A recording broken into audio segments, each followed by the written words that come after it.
To save you time and stress, we've put together the 7 top tips on how to invite someone for coffee. Don't ever presume that they know who you are. Make sure to include a short line introducing yourself, what industry you're in, and what stage of your career you're in.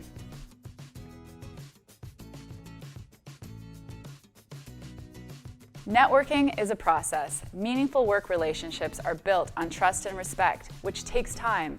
So while you may be looking for a mentor or a referral for a new job opportunity, these are not great things to lead with in your outreach because you haven't even had a chance to meet yet and build that relationship.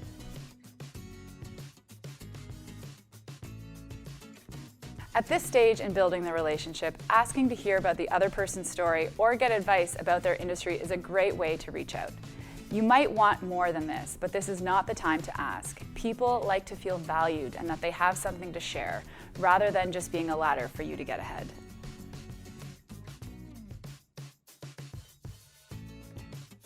Always add a personal touch when reaching out.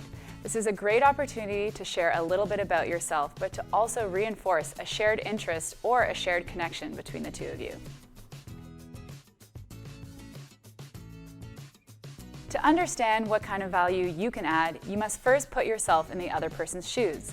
They may be looking to connect with upcoming talent, perhaps bounce ideas off of someone who isn't in their industry, or maybe they're simply wanting to help someone else not make the same mistakes they did earlier in their career.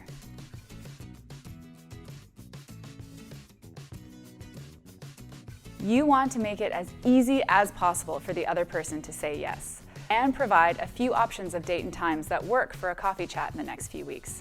Showing that you're both proactive and flexible shows them that you're not wasting their time.